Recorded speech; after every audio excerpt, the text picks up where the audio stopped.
បាទជំរាបសួរមកអ្នកសិក្សាស្វាគមន៍មកកាន់ Channel រៀនជំនាញកុំព្យូទ័រថ្ងៃនេះខ្ញុំនឹងបង្រៀនបងប្អូនអំពីកម្មវិធី Microsoft Excel របៀបគណនានៅលើតម្លៃលើអគ្គិសនីបាទដោយមានការកំណត់លក្ខខណ្ឌនិងអត់ការកំណត់លក្ខខណ្ឌអូខេអញ្ចឹងសូមមើលលំហាត់ជួយខ្ញុំទាំងអស់គ្នា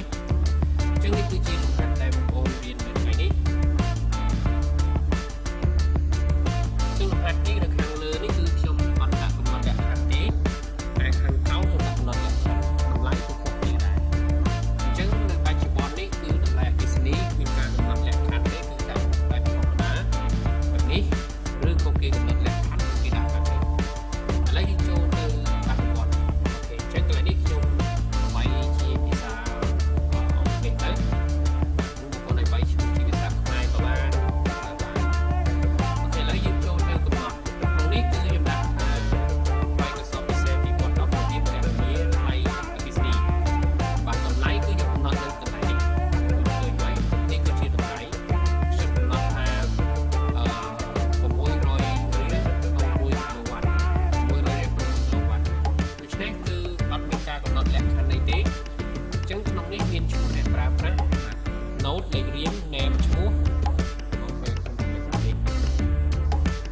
អញ្ចឹងមាន Note លេខរៀង name ឈ្មោះ address ឯកឋាន phone number លេខចាស់ new number លេខថ្មី use kilowatt ប្រើប្រាស់អត់ធម្មពល total សរុបជាលុយដូច្នេះគឺដើម្បីគណនាដឹងតម្លៃគីឡូវ៉ាត់ហើយនឹងតម្លៃលុយយើងត្រូវតាំងពីគោលដៅរបស់វិធានគឺខាងលើនេះគេដាក់ថាក្នុង1គីឡូវ៉ាត់អស់100រៀលអូខេអញ្ចឹងយើងប្រើវិធីយកលេខចាស់បូកលេខថ្មីបន្ទាប់មកបានយើងគុណលេខជាលុយពេលឡើងខ្ញុំលុបចោលទាំងអស់បែបនេះអញ្ចឹងបងប្អូនកណនានៅកាយប័ណ្ណភ្លើងនេះទី1គឺបងប្អូនយកលេខថ្មីដកលេខចាស់ប្រើវិធីស្មើបាទយកលេខថ្មីដកជាមួយលេខចាស់បន្ទាប់មកវាយ enter បាទឃើញ130គីឡូវ៉ាត់គីឡូវ៉ាត់នេះដែលតាមខ្ញុំកំណត់ឲ្យវាចេញអូតូជួយប្រាប់បងប្អូនបាទពេលគិតបានហើយទាញម៉ៅឆ្វេងមកចុះបែបនេះបាទបន្ទាប់មកគឺបងប្អូនអាចគុណតម្លៃលុយឃើញហើយក្នុង1គីឡូវ៉ាត់អស់600រៀលដូច្នេះយើងយកចំនួនគីឡូវ៉ាត់ដែលប្រើធម្មពលទាំងអស់គុណជាមួយនឹងតម្លៃ600រៀលក្នុង1គីឡូស្មើបាទថេចលើតម្លៃគីឡូវ៉ាត់យន្តតាហើយគុណសេចក្ដី8គឺសញ្ញាគុណជាមួយនឹង600អូខេគុណនឹងជាមួយ600រៀលហើយ enter អញ្ចឹងគឺយើងអស់អ្នកនេះគឺគាត់ប្រើអស់130គីឡូវ៉ាត់គឺអស់78000រៀលដូច្នេះផ្សេងទៀតយើងមិនគិតទេយើងអស់ចុះមកទាំងអស់ពីហើយកន្លែងនេះគឺវាគិតអូតូដែលសាច់ចូលរូបមន្តអូខេអញ្ចឹងគឺវាមានតម្លៃបែបនេះអញ្ចឹងយើងឃើញហើយនេះគឺជាលក្ខខណ្ឌដែលយើងអត់បានកំណត់អញ្ចឹងកាលណាយើងអត់បានកំណត់ថាអ្នកណាប្រើចាប់ពីប្រហែលគីឡូទៅគិតតម្លៃប្រហែលអីអញ្ចឹងណាដូច្នេះវាងាយស្រួលគិតទេបើសិនជាក្រុមហ៊ុនអត់បានកំណត់ថ្លៃអីទេគាត់ដាក់តម្លៃគោលមកថា1គីឡូវ៉ាត់600រៀលគឺដឹងតែ600រៀលគេណាប្រើច្រើនមិនគោលបោះច្រើនតាមនឹងទាំងណាអូខេឥឡូវគឺយើងចូលទៅសាមលុយទាំងអស់នេះនៅក្នុងtotalខាងក្រោមនេះសេស្មើហើយវាយពាក្យថាសាមបើកកញ្ចក់នេះពេលចឹងបងប្អូនឃើញរូបមន្តដែលខ្ញុំប្រាប់បងប្អូនគឺបាត់នឹងនេះបាទតោះមកបងប្អូន select លើទឹកដីទាំងអស់នេះហើយបិទមុខកញ្ចក់មកវិញទៅអូខេឃើញ140,000អូខេក្នុងនេះ114,600រៀលណាអូខេអានេះគឺជាវិក័យប័ត្រយើងគិតបែបធម្មតាអូខេឥឡូវយើងចូលទៅការគណនាវិក័យប័ត្រភ្លើងចំនួនទី2នៅការកំណត់លក្ខខណ្ឌរបស់ក្រុមហ៊ុនតែម្ដងអញ្ចឹងនេះគឺការកំណត់លក្ខខណ្ឌរបស់ក្រុមហ៊ុនបងប្អូនមើលនៅនេះសួរហើយអញ្ចឹងកន្លែងនេះគឺខ្ញុំអត់ដាក់ថាគីឡូវ៉ាត់អីទេខ្ញុំលុបចោលដូច្នេះខ្ញុំនឹង copy ខាងលើនេះយកទៅដាក់ខាងលើវិញដើម្បីជាការកំណត់លក្ខខណ្ឌមួយស្ដាប់ពីកន្លែងនេះ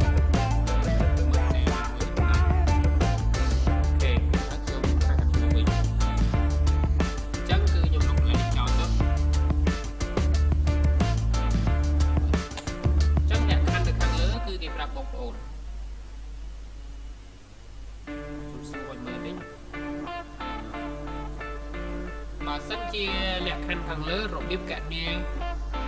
ថ្លៃអគ្គិសនីអញ្ចឹងលក្ខខណ្ឌខាងលើគេដាក់ថា1គីឡូវ៉ាត់បើសិនជាបងប្អូនប្រើអស់1គីឡូវ៉ាត់ចាប់ពី1គីឡូវ៉ាត់ដល់50គីឡូវ៉ាត់តម្លៃវា350រៀលបាទ350រៀលតម្លៃផ្សេងណាតែបើចាប់ពី1គីឡូវ៉ាត់រហូតដល់100គីឡូវ៉ាត់តម្លៃថ្លៃវិញគឺ550រៀលបើសិនជាវាលើសពីហ្នឹងចាប់ពី100គីឡូវ៉ាត់ឡើងទៅលើគឺតម្លៃវាគឺបាទ650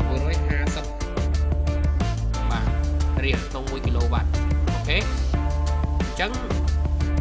ក្នុងនេះបើសិនជាយើងប្រើចាប់ពី50គីឡូទៅគឺគិតតម្លៃ600រៀលក្នុង1គីឡូវ៉ាត់បើយើងគិតប្រើអស់ពី1គីឡូរហូតដល់100គីឡូវ៉ាត់តម្លៃផ្សេងទៀតគឺ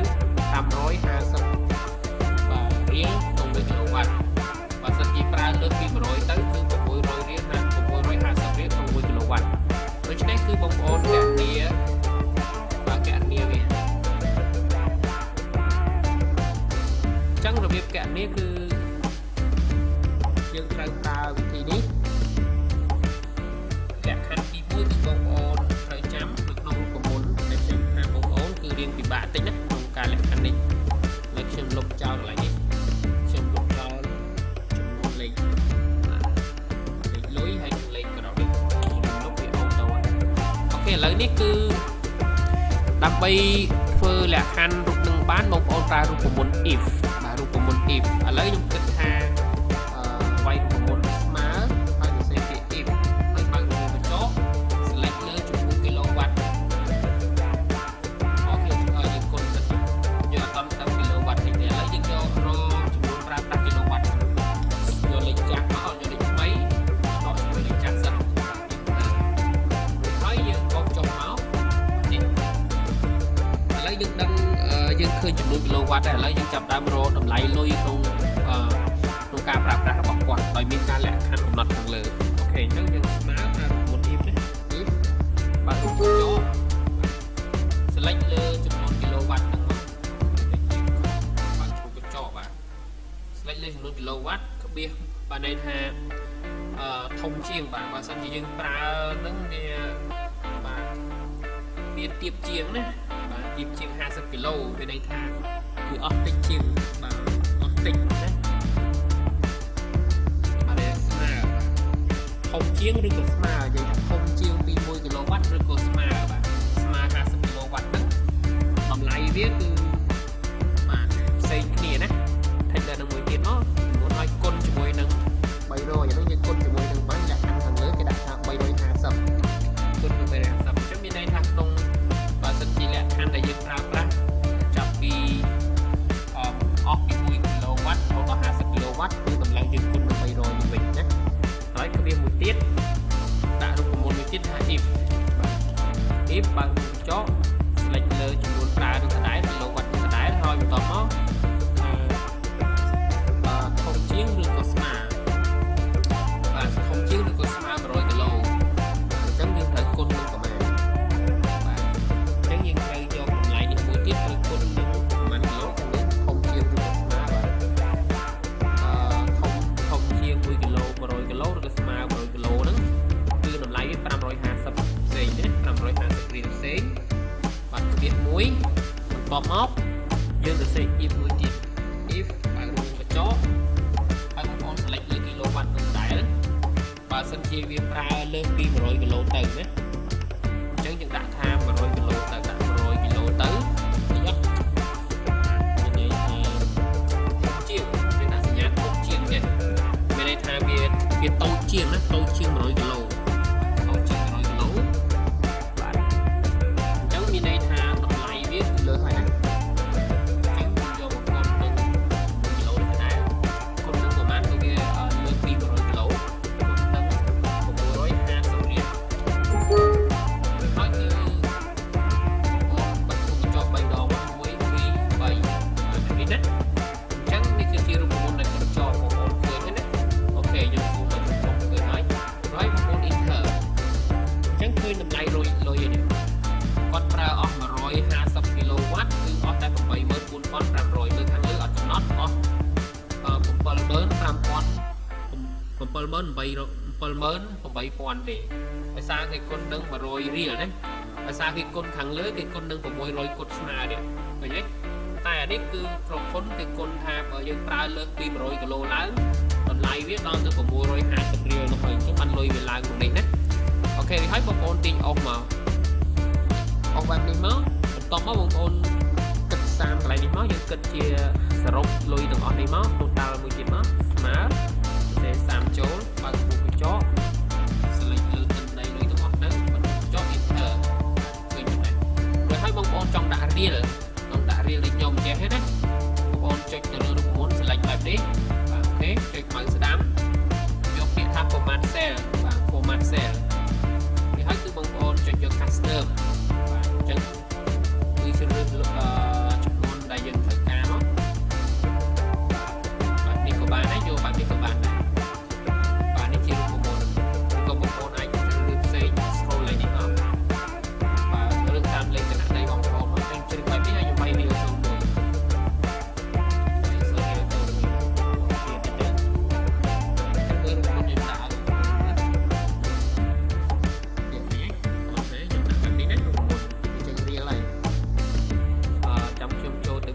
គីឡូវ៉ាត់ទៀតអូខេហើយយើងចុចអូខេមកបងប្អូនឃើញចេញរៀលនេះណាកន្លែងនេះដូរហ្វុនវាទៅដោយសារវាកុសហ្វុនទេដូរកន្លែងហ្វុននេះមកបាទជ្រើសរើសយកហ្វុនដូចគ្នាទៅបាទវាយក៏បងប្អូនវាយ50យូរ៉ូមកហ្នឹងទៅដូរយ៉ាងនេះណាដាក់ច្បាស់មកដាក់បូអូខេយើងកន្លែងនេះទៅច្បាស់បូវាច្បាស់អូខេឥឡូវបងប្អូនឃើញការកំណត់លក្ខខណ្ឌនេះអញ្ចឹងតម្លៃក៏ខុសគ្នាដែរអញ្ចឹងក្រុមហ៊ុនខ្លះគឺគាត់ដាក់កំណត់លក្ខខណ្ឌបើយើងប្រើពីយើ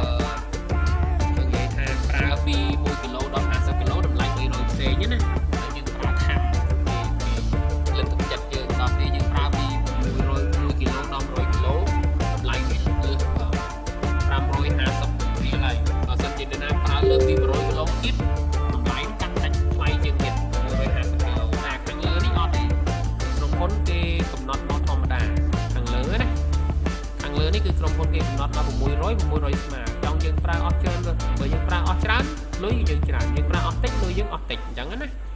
អូខេដូច្នេះបងប្អូនយើងប្រើបងប្អូនចូលទៅការកំណត់គីឡូវ៉ាត់នេះអូខេគីឡូវ៉ាត់នេះដើម្បីកំណត់គីឡូវ៉ាត់នឹងបានបងប្អូន select លើវាអញ្ចឹងទៅបាទចុចនៅស្ដាំយក format cell មកឆ្វេងហើយបងប្អូនមើលកន្លែង custom បងប្អូនឃើញខ្ញុំវាយរូបមន្តនេះបាទមើលរូបមន្តចូលមកវាយបែបនេះណាគឺខ្ញុំវាយត្រង់ជ្រុង2ដងបើវិញកណ្ដុរមានន័យថាខ្ញុំកំណត់រូបមន្តត្រង់ជ្រុងនេះយើងវាយ2ដងវាយត្រង់ជ្រុង2ដងហើយតោះអាចវិញកណ្ដុរមួយយ៉ាងមកទៅសេគីឡូវ៉ាត់មកគីឡូវ៉ាត់អញ្ចឹងទៅហើយបិទវិញកណ្ដុរមកវិញមកចាំអូខេណានេះគឺចេញរូបមន្តហើយអូខេអញ្ចឹងគឺអូខេបាទចេញគីឡូវ៉ាត់ហើយណារៀលក៏ដូចគ្នា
ទៀត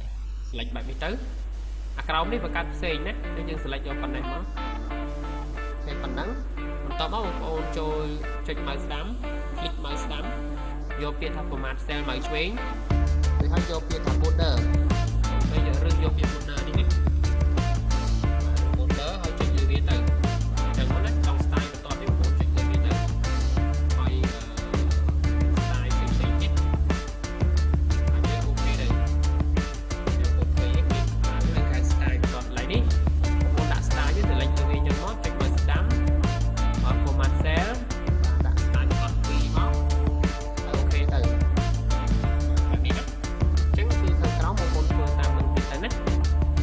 អូខេអញ្ចឹងរូបមន្តនេះគឺបងប្អូនមើលរូបមន្តខាងលើផ្សេងណាបាទចាំមើលដើម្បីកណនីប្រាក់អានេះគឺគេកំណត់ទៀត600រៀលស្មើអញ្ចឹងបងប្អូនយកលេខថ្មីនេះមកដល់មួយលេខចាស់គឺគីឡូវ៉ាត់ដែរទៀតរូបមន្តអូខេយកលេខថ្មីដល់មួយលេខចាស់គឺគីឡូវ៉ាត់ឬហើយបងប្អូនគុណបាទមានន័យថាយកគីឡូវ៉ាត់នេះបាទមួយ600រៀលដែលគេកំណត់ទៅឃើញលុយណាហើយខាងក្រោមនេះគឺយើងសាមទិន្នន័យទាំងអស់តែលើវានេះសាមអីមកគឺលុយសរុបទាំងអស់ហើយបាទ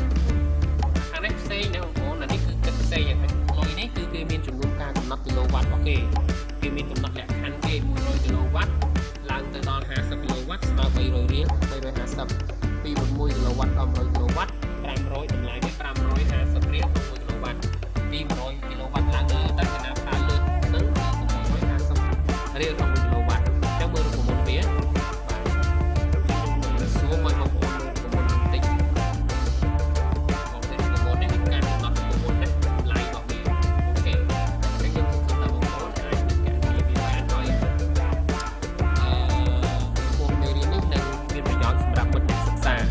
អូខេអញ្ចឹងវីដេអូនេះខ្ញុំសូមបញ្ចប់ប៉ុណ្ណឹងហើយសង្ឃឹមថាមិត្តអ្នកសិក្សាឬក៏បងប្អូនដែលធ្វើការនៅក្នុងវិស័យគណនេយ្យនៅក្នុងក្រុមហ៊ុនផ្សេងៗនោះអាចប្រើប្រាស់នៅគណនេយ្យនេះបានបាទធ្វើរបៀបតាមខ្ញុំនេះគឺបងប្អូនអាចបំពេញការងាររបស់បងប្អូនបានល្អប្រសើរបាទអរគុណច្រើនបើពេញចិត្តវីដេអូនេះសូមជួយចុច Subscribe នៅ Channel ខ្ញុំផងបាទហើយនឹងចុចសញ្ញាកណ្ដឹងដើម្បីទទួលបានវីដេអូថ្មីៗល្អៗពីការបង្រៀនជំនាញកុំព្យូទ័រកំសាន្ត99 YouTuber បាទអរគុណបាទសូមជម្រាបលា